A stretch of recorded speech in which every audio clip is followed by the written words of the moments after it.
Assalamualaikum warahmatullahi wabarakatuh. Saya di sini Nisrina Almatiara sebagai host dari acara Sharing and Caring volume 7.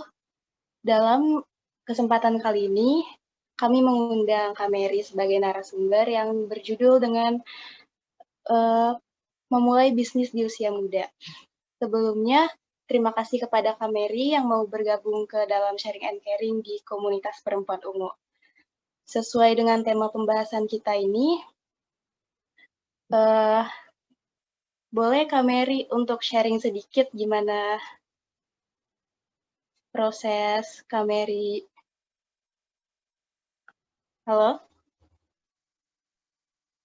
Iya, halo. Iya, boleh Oke. sharing sedikit Kak? Iya. Oke, selamat sore sebelumnya. Pertama-tama mau ngucapin makasih juga ya, udah milih saya juga untuk sebagai narasumber di sini. Mau perkenalan diri dulu sebelumnya, nama saya Mary, saya berumur 27 tahun.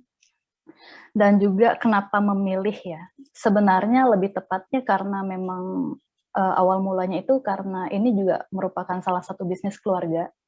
Kemudian saya melihat dan mempelajari juga kan, di era dan zaman sekarang kan kalau serba kerja dengan orang juga kayaknya agak rumit dan agak susah ya. Dan memang harus mengumpulkan mental yang lumayan matang, persiapan dan lain-lain juga. Dan juga melihat dari zaman sekarang kan sudah banyak infrastruktur pembangunan dan lain-lain, itu tuh lebih menjanjikan menurut saya. Jadi kenapa saya memilih ini juga memang karena kita melihat chance untuk jangka panjang, yang mana apakah memungkinkan untuk dijadikan peluang bisnis untuk kita ke depannya gitu. Oke. Oh iya, sebelum kita lanjut ke lebih inti lagi, kita punya penyambutan nih dari Ketua Komunitas Perempuan Ungu, yaitu Bu Hayu, selaku owner Komunitas Perempuan Ungu. Silakan Bu Hayu. Oke, baik Nisrina. Kak Mary, terima kasih banyak ya atas keluangan waktunya untuk bisa membantu teman-teman kita nih untuk namanya sharing and caring. Jadi komunitas perempuan ungu ini, Kak Mary, ini adalah sebenarnya komunitas orang tua tunggal ibu ya, dan dengan anak-anaknya. Nah, jadi program kami adalah pemberdayaan perempuan, ibu, dan pemberdayaan anak gitu. Jadi di mana tidak hanya ibunya saja, tetapi juga untuk anak dan remaja yang dipunyai oleh ibu orang tua tunggal gitu. Jadi Komunitas Perempuan Ungu ini sudah ada sejak saya dirikan dari 2010, Kak Mary. Nah, kesininya memang kegiatan kita berwebinar saja, tetapi belum sampai, kalau dulu sebelum pandemik, kita ada beberapa kegiatan acara Kak Mary yang sifatnya training, seminar gitu di tempat. Nah, sampai selama COVID sampai sekarang ini kita masih dalam platform online gitu di Zoom. Dan saya sangat berterima kasih kepada Kak Mary sudah bersedia meluangkan waktunya untuk kami.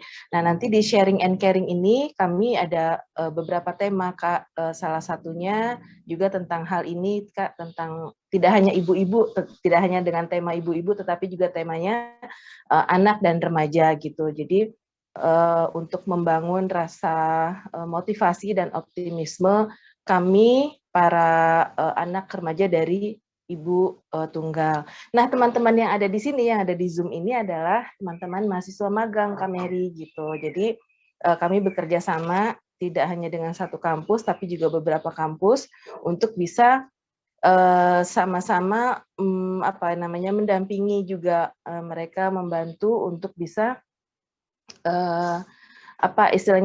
berkontribusi kepada masyarakat dan juga dengan komunitas gitu. Dan terima kasih sekali Kak Mary sudah bersedia meluangkan waktu dan sharing pengalamannya. Sini nanti santai saja Kak Mary, nggak formal gitu. Yang penting kita mudah-mudahan apa yang nanti diberikan Kak Mary, ilmu dan pengalamannya bisa membangkitkan motivasi kami para ibu dan anak dan remaja. Gitu Kak Mary, terima kasih Kak Mary. Silahkan sharing and caring ini record Kak Mary. Jadi memang tidak banyak, tetapi nanti setelah ada diedit tadi kalau Kak Mary kalau salah gimana, nanti kita akan edit, tidak lebih durasinya tidak lebih dari 45 menit gitu. Jadi mungkin 30 sampai 45 menit. Mudah-mudahan Kak Mary dengan senang hati ya Kak.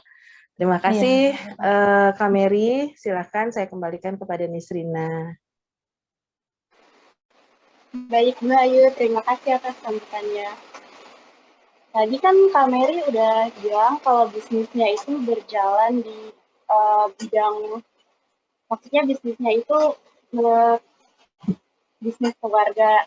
Nah kalau boleh tahu nih Kak, bisnisnya itu berjalannya di bidang apa aja Kak? Sebenarnya ada dua saya. Yang pertama itu di bagian toko bangunan material gitu, sama toko kelontong. Cuman saya lebih fokusnya di yang toko bangunan gitu. Kenapa, kan Kak Mary ini perempuan ya Kak, motivasi Kakak untuk melanjutkan bisnis yang sebenarnya itu bisa dibilang biasanya laki-laki kan Kak? Iya. Oke. Nah, tapi kenapa Kakak ambil? Sebenarnya, ini ya.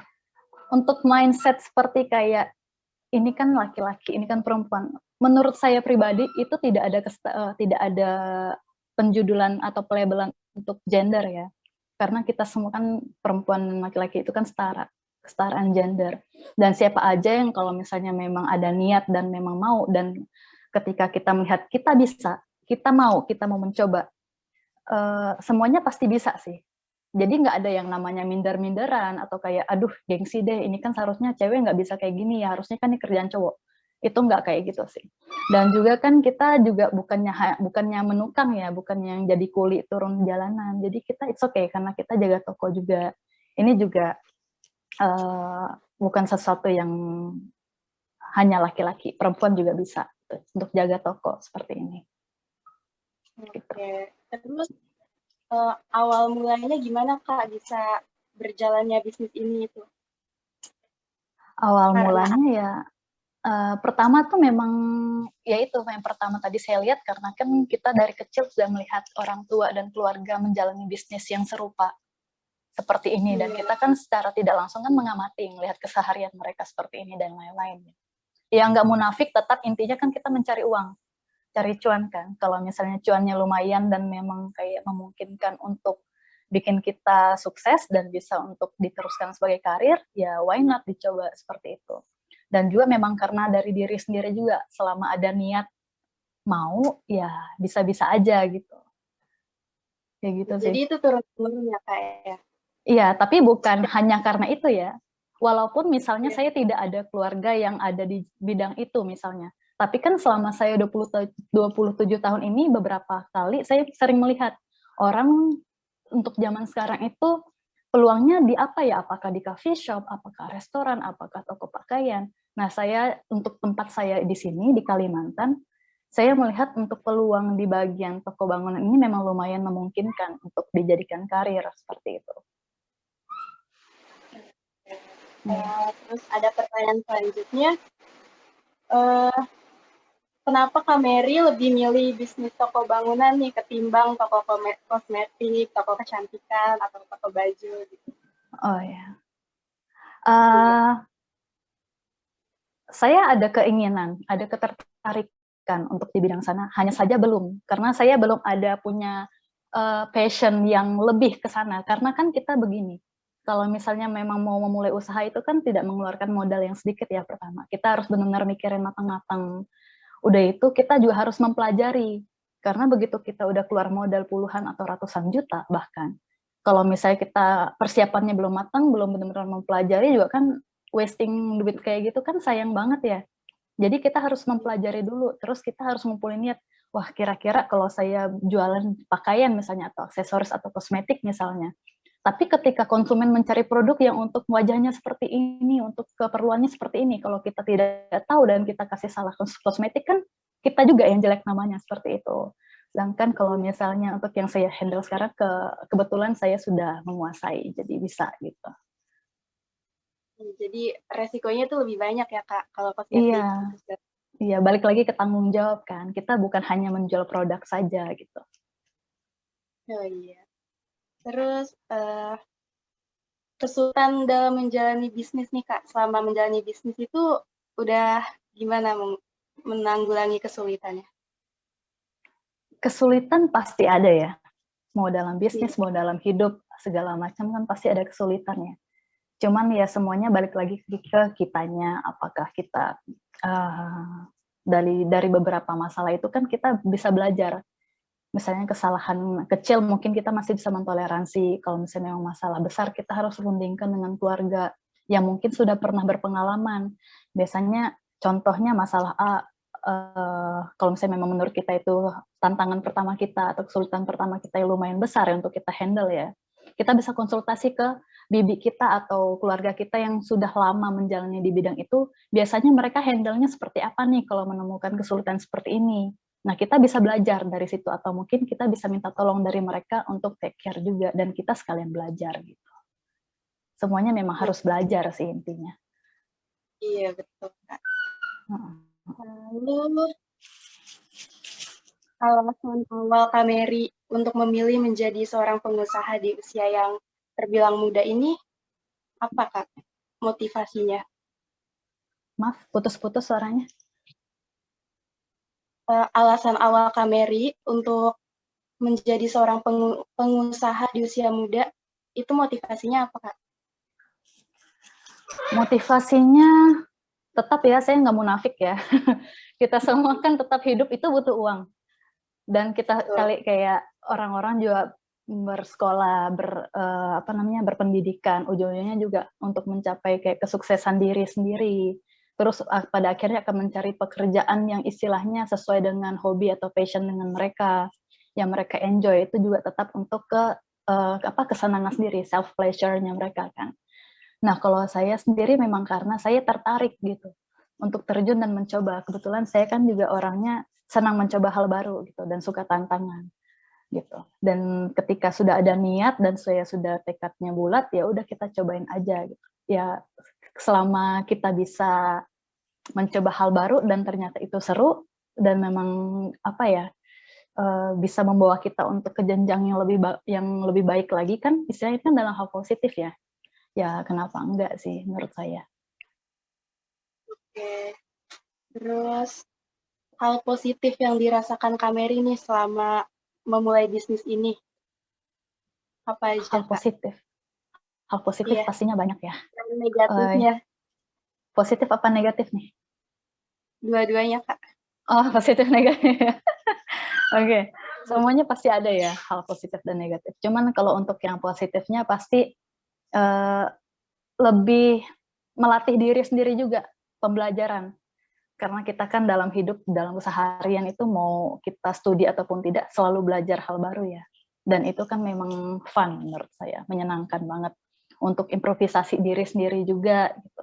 Terus kedua belajar buat ngelatih kita juga supaya lebih bisa ngehandle situasi. Karena kalau dalam posisi saya seperti ini kan berarti saya sebagai atasan yang memanage semuanya ya. Segala mau dari karyawan ataupun dari sales-sales dan lain-lain juga, itu kan saya yang handle semua, dan itu juga melatih manajemen kita, bagaimana kita menghandle situasi, dan ketika kita dihadapi dengan sebuah masalah, itu bagaimana, segala macamnya. Terus ketiga, memang membuat kita merasa lebih positif aja sih, kita sudah tahu nih bagaimana cara mencari duitnya, susahnya seperti apa, jadi kita juga akan belajar untuk menghandle-nya seperti apa, gitu. Terus juga lebih bisa bersosialisasi juga sih sama orang, ketemu relasi-relasi seperti itu. Dan bagaimana kita berinteraksi dan sosialisasi dengan orang lainnya juga. Terus untuk yang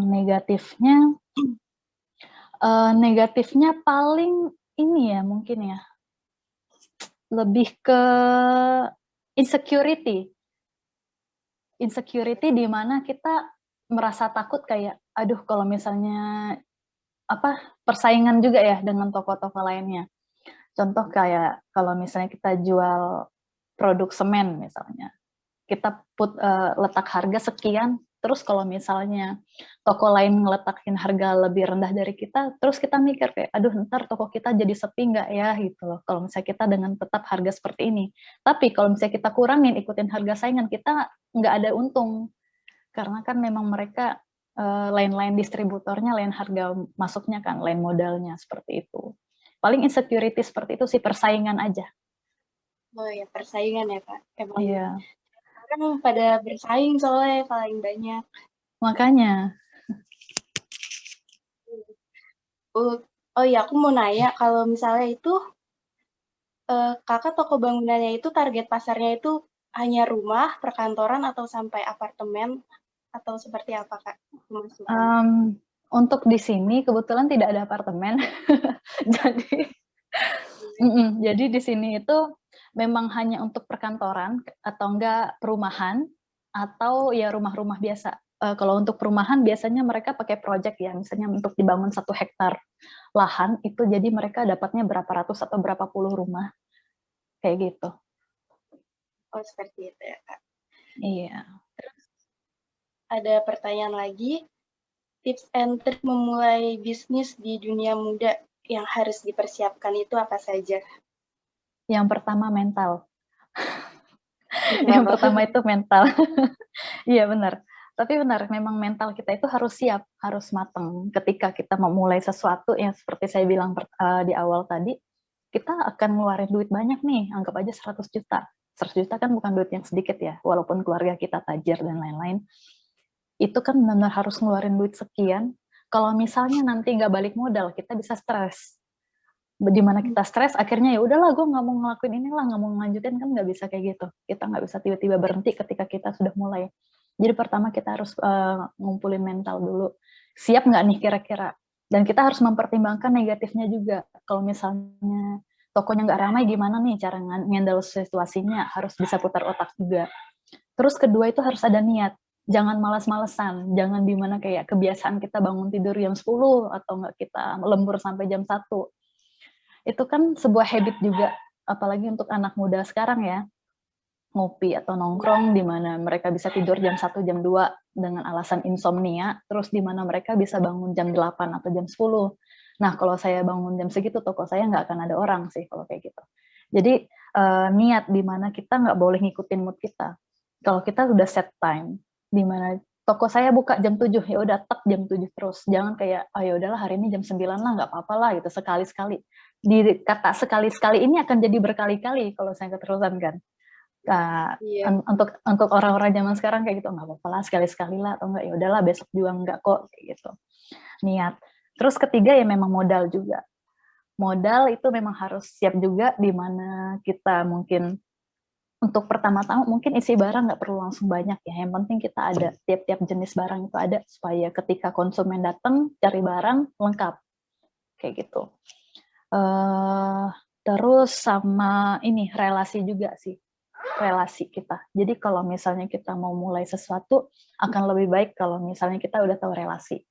Misalnya kita udah tahu sales-sales ini, enaknya yang ini, yang lebih terpercaya yang ini. Karena memang di sini banyak banget case dari orang-orang yang saya temuin juga, yang saya kenal, mereka ditawari harga semen itu misalnya ambil berapa ratus sak, itu harganya murah banget, jatuh-jatuh satunya hanya 50 ribuan mungkin ya.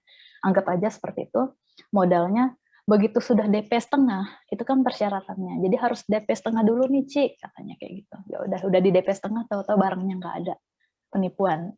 Jadinya tertipu, barang nggak ada. Nah, jadi kita memang harus ada relasi sih, di mana kita tahu orang-orangnya itu. Untuk case yang toko bangunan ya, kalau untuk yang lainnya mungkin kurang lebih seperti itu juga.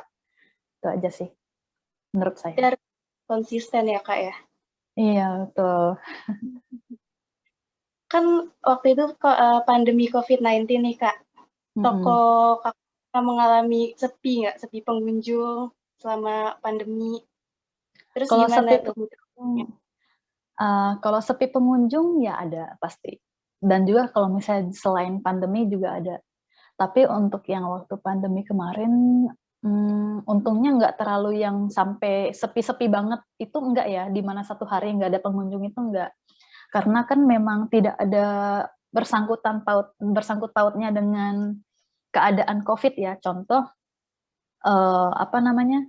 untuk pembangunan kan nggak ada sangkut pautnya dengan hubungan kontak dengan orang-orang lain, berbeda dengan restoran di mana mereka menyajikan untuk orang. Jadi itu memang harus ketat banget. Tapi untuk pandemi kemarin kita memang tetap mengikuti protokol semuanya, di mana selama lockdown kita juga tutup untuk beberapa jangka waktu, dan it's okay sih, karena kan memang itu untuk kebaikan kita juga, dan kita sebagai owner sebuah usaha ini juga harus take care of our staff juga kan. Kalau misalnya kita paksa mereka masuk, kalau merekanya sakit, kita juga yang susah gitu kalau nggak ada orang. Jadi kita memang harus saling mentoleransi antara atasan dan juga karyawan gitu. Oke. Tadi pertanyaan-pertanyaannya udah dijawab semua oleh Kak Mary. Ini sudah memasuki sesi terakhir. Mungkin sekiranya teman-teman ada yang ingin bertanya atau mengajukan pertanyaan yang lain, dipersilahkan. Saya mau nanya, Kak. Silakan. Kan ini kan usaha bisnis turun-temurun. Dari kecil tuh kakak kayak dipaksa sama orang tua, nggak, kamu harus pelajarin ini ya, perhatiin nanti gede kamu harus nerusin usaha ini gitu, atau emang kakak punya keinginan, oh iya nih juga buat nerusin bisnis keluarga gitu, Kak? Terima kasih, Kak. Iya. Ini pertanyaannya memang banyak banget saya jumpai nih, maksudnya sering ditanya ya. Mungkin pengalaman si Salsa ya. Pernah berada di posisi ini apa gimana? Tidak dipaksa, tapi lebih kayak ke mungkin sesekali memang pernah ya, duduklah di toko, ikut mama duduk di toko, atau ikut papa main-main di toko, liatin papa tuh kayak gimana, kayak gitu-gitu paling kan. Cuman tidak ada pemaksaan, memang kayak pure itu tuh insting saya aja, kemauan dari saya aja gitu. Karena kan memang untuk zaman sekarang cari kerja itu susah.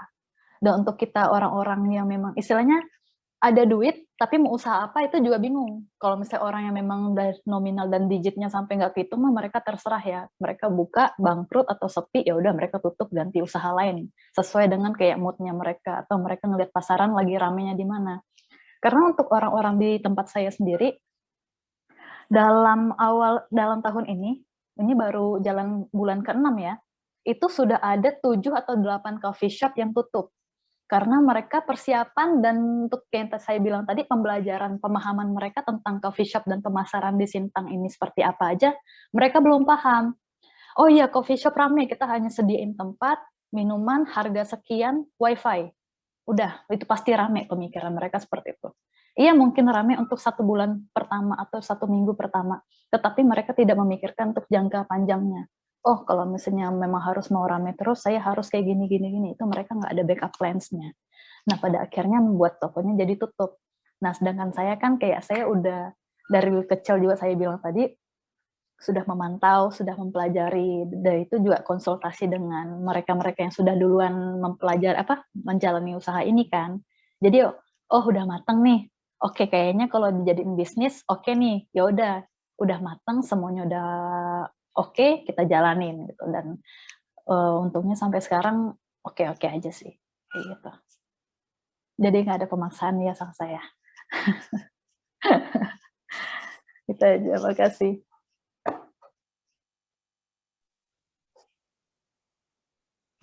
Ada lagi yang ingin bertanya? Kak Mary, saya mau bertanya dong. Iya, Tika. Ini kan Kak Mary udah ngejalanin bisnis ini kan bisnis dari dilanjutin dari orang tua. Cuma ini bukan bisnisnya orang tua ya. Ini tetap bisnis Kak Mary sendiri. Dari awal Kak Mary yang ngebangun, bukan bisnis orang tua. Nah itu mulai berbisnis yang mulai awal banget tuh dari kapan sih Kak? Awal banget ya, ya memang pure dari sayanya sendiri ya. Iya. Kalau nggak salah saya itu 2017, 2018 ketika saya sudah selesai ngajar waktu itu.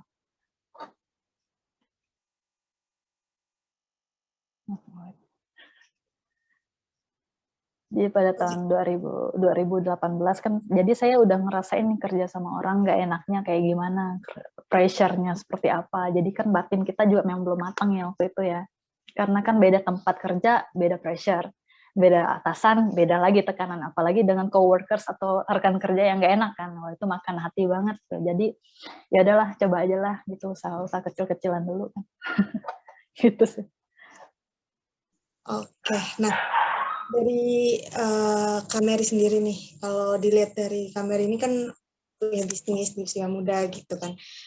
Untuk harapan Kak Mary sendiri gitu, kayak motivasi buat anak-anak muda kayak kita biar punya sesuatu yang bisa kita lakukan hal positif yang menghasilkan gimana nih Kak? Yang menghasilkan, maksudnya menghasilkan gimana nih? Kegiatan positif yang menghasilkan, pokoknya kegiatan Cuan. positif. Bisa, itu bisa. Kegiatan positif ya. Mungkin kalau misalnya untuk orang-orang anak muda sekarang, kalau misalnya saya mau langsung bilang, ayo buka usaha, ini cuannya enak nih, karena langsung ke kita nggak perlu bagi-bagi, kecuali kalau misalnya memang karyawan ya. Itu juga nggak valid sih sebenarnya, karena memang kalau kita belum punya modal, kita belum belajar, kita belum ada niat, kita belum ada pengetahuan apa-apa tentang itu juga nggak enak, nggak bisa sebenarnya. Terus kalau misalnya mau buat langsung terjun langsung ke usaha, udah pikiran matang segala macam bla bla bla, tapi modal belum ada, pada akhirnya kita harus minjem sama orang. Begitu buka usaha, langsung kalau misalnya amit-amit usaha kita sepi kan, berarti kita malah numpukin utang kan, beban pikiran juga. Jadi menurut saya sih untuk pertama mungkin memang harus untuk belajar dan kerja sama orang lain dulu. Jadi kita harus belajar itu bagaimana ya namanya pahit kerja dengan orang, supaya kita ketika menjadi atasan kita bisa lebih respect sama orang yang di bawah kita. Karena kebanyakan orang di mana mereka terlahir dari orang kaya nih. Saya ada kenalan beberapa, mereka memang orang-orang kaya, meneruskan usaha orang tua juga, seperti saya juga, toko elektronik. Jadi ketika mereka dihadapin dengan anak buahnya, ketika anak buahnya melakukan kesalahan, mereka langsung marahin. Nggak pakai tegur gimana, jadi di depan konsumen juga dimarahin. Itu kan berarti less attitude ya menurut saya. Nggak ada di mana, gimana sih cara respon. Oke, Kak Mary, aku ulang pertanyaannya tadi. Kira-kira Kak Mary punya sesuatu yang mau disampaikan ke anak-anak muda kayak kita gitu, yang apa ya istilahnya, biar kita bisa memulai sesuatu yang positif gitu, apalagi sesuatu yang positif yang bisa menghasilkan gitu. Tips and triknya, pesan saya sih sebenarnya layaknya pada untuk orang-orang pada umumnya ya. Yang pertama itu belajar. Ketika belajar kan kita juga banyak tahu banyak hal ya. Ada banyak hal, terus juga kita harus belajar juga untuk menghargai orang-orang juga. Dimana kita belajar untuk bersosialisasi juga dengan orang. Karena kalau misalnya kita nggak mau bersosialisasi dengan orang juga dan punya mindset di mana kita tidak butuh siapa-siapa, itu juga tidak akan buat kita kemana-mana sih, selain mempertahankan ego kita juga. Kalau misalnya kita tidak punya toleransi, tidak punya rasa persaudaraan, di mana kita membutuhkan orang lain untuk hidup juga, karena memang kita kan makhluk sosial, di mana kita harus bersosialisasi dengan orang-orang lain, di mana saya butuh kamu, kamu butuh saya, seperti itu. Ya pada intinya tetap belajar sih. Kalau misalnya mereka belajar di mana belajar cari uang, belajar untuk hidup, belajar ketemu sama orang, dan belajar segala macam lainnya, itu juga bakal jadi bekal untuk mereka sendiri, untuk kita sendiri deh, bukan untuk orang lain gitu loh. Selama kita mau belajar. Terus juga untuk anak-anak, untuk orang-orang yang memang mau memulai usaha atau yang memang berpikir untuk mencari uang, terutama kalau misalnya memang untuk membuka usaha sendiri ya, terutama memang harus ada niat yang paling penting sih. Kalau misalnya memang kalian hanya punya modal tapi nggak ada niat, itu nggak akan jalan, trust me. Selama kalian ada niat, kalau misalnya pun modal kalian pas-pasan, kalian bakal selalu punya cara untuk mutar otak kalian di mana terus push kalian buat mikir, ini kalau misalnya after this harus bagaimana, dan kalian bakal selalu punya backup plans. Itu juga penting sih. Kalau misalnya kalian punya planning seperti A yang dimana lurus-lurus aja, kalian tidak memikirkan lika-likunya, terus tiba-tiba kalian ditemuin di persimpangan dan kalian tiba-tiba shock. Kalau kalian tidak punya backup plans juga, kalian juga nggak akan bisa kemana-mana sih itu. Terus apa lagi ya? Lebih ke belajar sih tetap intinya, belajar dan niat sih, gitu. Oke, thank you Kak Mary, jawabannya bagus banget. Makasih. Oke, terakhir ada pertanyaan lagi. Aku mau nanya, Kak. Halo? Iya. Ya, aku Halo. nanya, Kak. Kan sebagai pembisnis itu harus sudah siap ya, Kak, dalam beragam resiko yang bakal terjadi selama berbisnis. Terus ya, amit-amit ya, Kak ya. Salah satunya itu resiko terburuknya itu bisnis kita tuh bangkrut, Kak. Kira-kira apa sih langkah yang harus kita ambil, Kak, di saat bisnis kita itu udah di ujung tanduk itu, udah mau bangkrut? Menurut Kakak. Udah mau bangkrut ya, berarti belum bangkrut ya. Kalau misalnya saya di posisi seperti itu ya,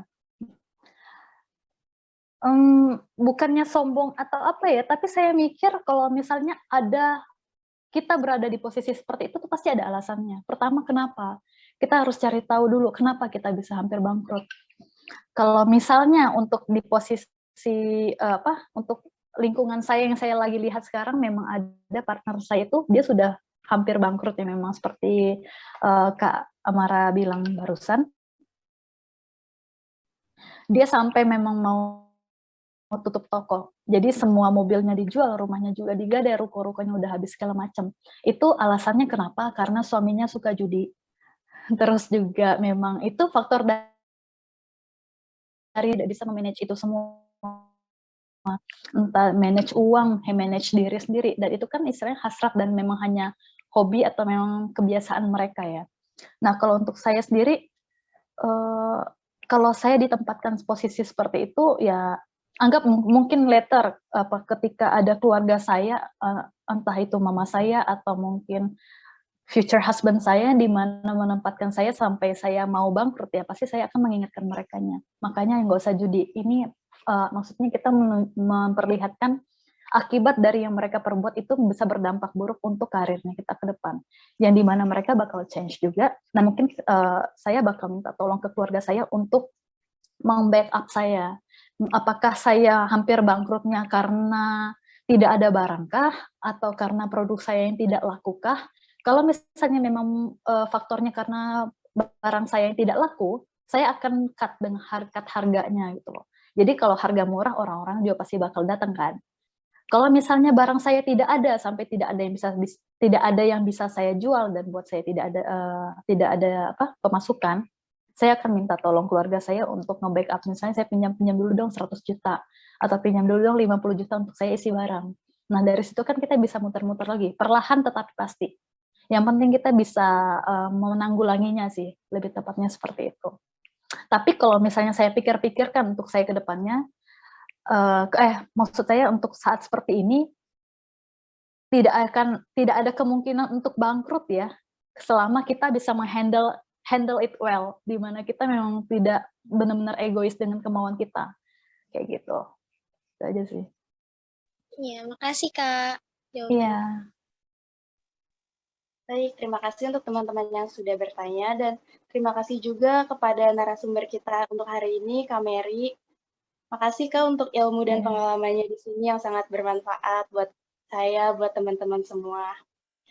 Di penghujung acara nih, jika ada pertanyaan terkait bisnis lebih dalam lagi, bisa langsung kunjungi Instagram pribadi Kak Mary, yaitu @ah.reum.